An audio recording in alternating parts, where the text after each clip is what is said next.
Hello. Hello. कुठून आले तुम्ही? मी अलिबागहून आली. म्हणजे थँक्यू, बरं वाटलं माझ्यासाठी स्पेशली तुम्ही आले. होत्या खूप दिवस मला चाललं होतं.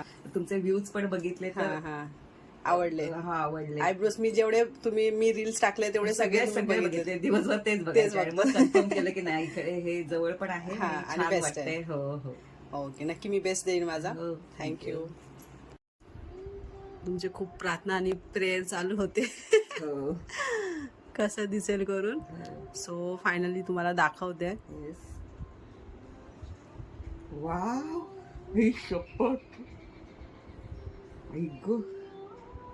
आवडले? हो, अतिशय सुंदर, नॅचरल, एकदम नॅचरल. तुमच्या चेहऱ्यावर पूर्ण खुशी दिसून येते की तुम्हाला किती आवडलंय. विचारायची मला गरज नाही, तुमचा चेहरा सांगतोय की तुम्हाला किती आवडलेलं आहे. ते खूप सुंदर झालंय. आवडले. आता एवढ्या लांबून थोडस असं म्हणजे मनाला पण असं कॉन्फिडंट वाटायला. हा स्वतःसाठी एवढ्या लांबून तुम्ही आलेत तर तुम्हाला चीज झालं ना. हा, मेन तेच होतं की जो शेप आलेला आहे, जो टेक्स्चर मी दिलाय एकदम परफेक्टली तुम्हाला मॅच झालेला, सूट झालेला आहे, चेहऱ्याला सूट झालाय. पूर्वी माझ्या एकदम लहानपणी आशा होत्या. परत तुमचं लहानपण परत आलेलं आहे. खरंच खरंच. चालेल. थँक्यू. थँक्यू.